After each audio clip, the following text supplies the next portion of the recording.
بسم اللہ الرحمن الرحیم تبارك الذي نزل الفرقان على عبده ليكون للعالمين نذيرا۔ السلام علیکم ورحمۃ اللہ وبرکاتہ۔ میرا نام ہے قاری ابوبکر حیات اور میں آپ کو اپنے چینل پر خوش آمدید کہتا ہوں۔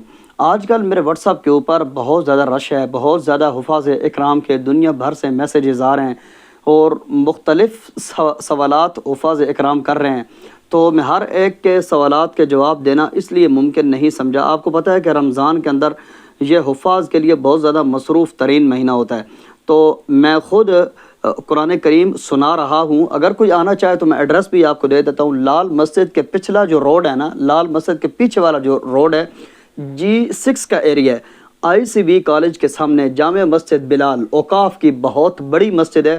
اسلام آباد کا کوئی رہائشی اگر کوئی نہیں بھی ہے، کوئی ادھر ادھر سے بھی اگر کوئی آ جاتا ہے تو لال مسجد تک آپ نے پہنچنا ہے۔ اس کے بعد آپ نے ICB کالج کا پوچھنا ہے کہ ICB کالج کس جگہ پر ہے، کیش اینڈ کیری کے سامنے، تو اس کے بالکل سامنے مسجد ہے جامع مسجد بلال، بہت بڑی مرکزی مسجد ہے۔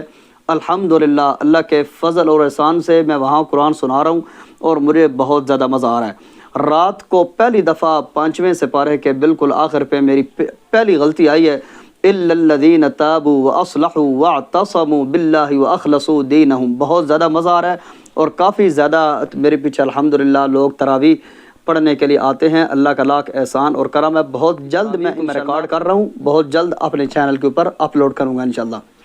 آئیے چلتے ہیں آپ کے سوالات کی طرف۔ تو میرے بھائیوں، جتنے آپ نے مجھ سے سوالات کیے ہیں نا، آپ کی پریشانیوں کا تمام جو حل ہے وہ اس چھوٹی سی ویڈیو کے اندر میں آپ کو بتا دوں گا۔ یاد رکھیے، منزل یاد کرنے کے 3 اوقات نہیں ہوتے۔ اگر آپ 3 ٹائموں کے اندر منزل یاد کرتے ہیں، جتنی بھی کمزور کہتے ہیں کہ بیتے کو تنکے کا سہارا، بس وہ تنکے کا سہارا تو ہو سکتا ہے لیکن اس سے آپ کو کوئی قدر خاص فائدہ حاصل نہیں ہونے والا۔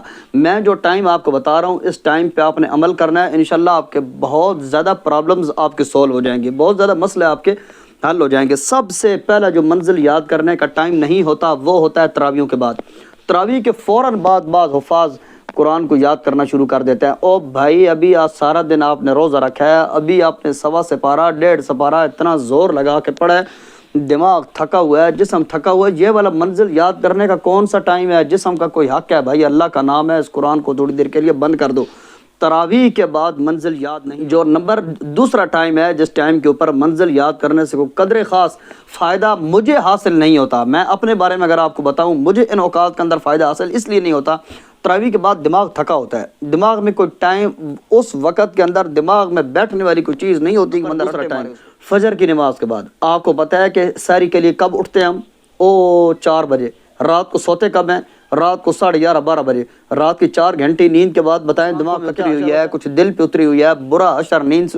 فجر کی نماز کے بعد بعض حفاظ اپنے ذہن کو باقی دنوں کی طرح تر و تازہ سمجھتے ہوئے فجر کی نماز کے بعد قرآن لے کے بیٹھ جاتے ہیں۔ اور بھائی، اس ٹائم منزل یاد نہیں ہوتی، تراویح کے فوراً بعد بھی یاد نہیں ہوتی، فجر کی نماز کے بعد بھی رمضان میں یاد نہیں ہوتی۔ 2 ٹائم ہو گئے۔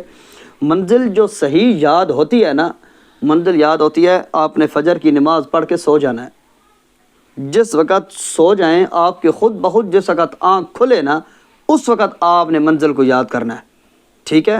دیکھیں، جو رات کا ٹائم ہے اور فجر کی نماز کے بعد کا ٹائم ہے، یہ تقریباً کوئی 3 سے 4 گھنٹے آپ پڑھتے ہوں گے۔ فجر کی نماز کے بعد اگر آپ سو جائیں نا تو 12 بجے آپ کی آنکھ کھل جائے گی۔ 12 بجے آپ منزل کو یاد کرنا شروع کریں، زور کی نماز سے لے کر عصر تک آپ منزل، یہ تقریباً 4 گھنٹے پھر بن جائیں گے۔ تو وہ جو تھکے ہوئے دماغ کے ساتھ آپ 4 گھنٹے ٹائم دیتے ہیں نا، اس ٹائم منزل نہیں یاد ہوتی۔ ان اوقات کے اندر جو ٹائم میں نے بتایا، منزل کو یاد کر کے دیکھیے گا ذرا، انشاءاللہ مجھے دعائیں بھی دیں گے اور آپ بہت زیادہ میری حوصلہ افزائی بھی کریں گے۔ ایک بات، منزل یاد کرنے کا ٹائم پتہ چل گیا۔ اب دوسرا سوال یہ ہے کہ منزل یاد کریں کیسے؟ بھائی، پہلے رکوع کر کے یاد کرو، رکوع کر کے یاد کرو۔ جس وقت تو پاؤ ہو جائے تو پورا پاؤ کسی کو سناؤ یا پورے پاؤ کو پھیرا دو۔ جو غلطیاں آ جائیں صرف ان غلطیوں کو یاد کرو۔ پورا رکوع کیسے یاد کرنا ہے؟ ان دنوں کے اندر ایک آیت یاد کرنے کا دن نہیں ہے، پورا رکوع ایک دفعہ دیکھ کے پڑھنا ہے، ایک دفعہ زبانی پڑھنا ہے بس۔ اس کے بعد اگلا رکوع ایک دفعہ دیکھ کر، ایک دفعہ زبانی، پھر دونوں رکوعوں کو ملا کر آپ نے زبانی پڑھنا ہے صرف۔ پھر اگلے رکوع کو ایک دفعہ دیکھ کر ایک دفعہ زبانی، پھر تینوں رکوعوں کو ملا کر آپ نے زبانی پیرا دینا ہے. جو غلطیاں آ جائیں وہ غلطیاں ساتھ ساتھ یاد کرتے جائیں. اس طریقے کے ساتھ آپ نے عصر تک منزل یاد کرنی ہے. عصر سے مغرب تک کوئی کام نہیں کرنا، منزل یاد نہیں کرنی. اگر سنانے والا کام ہے تو کوشش کریں کہ گلے کو بچا کے رکھیں، سنانے والا کام عصر سے پہلے پہلے کریں. حد و وصل کوشش یہ کریں رمضان کے اندر بہت زیادہ پڑھنے سے گریز کیا کریں. گلا کام کرنا چھوڑ جاتا ہے، گلا کسی کام کا نہیں ہوتا. رات کو دماغ تھکا ہوا، گلا تھکا ہوا، بتائیں غلطیاں نہیں آئیں. ہم پورے سال کی کسر کا جو برڈن ہے، پورے سال کا پریشر ہے، وہ گلے کے اوپر ڈال دیتے ہیں. تو گلے تو زہر ہے، گلا بھی تو ایک انسان کا ہی گلا ہے، تھک جاتا ہے نا. تو مغرب کی نماز کے فوراً بعد آپ نے اپنی زبان کو تالو کے ساتھ چمٹا کرنا، خاموشی کے ساتھ آپ نے منزل کو دیکھنا ہے. جو غلطیاں آپ نے دن کو یاد کی ہیں وہ خاموشی کے ساتھ دیکھنی ہے. اور رات کو فرض کے اندر جس وقت عشاء کی نماز کے فرض ہونا تو فرضوں کے اندر منزل پڑھتے نہیں رہنا. اس آیت کے بعد کون سی آیت ہے؟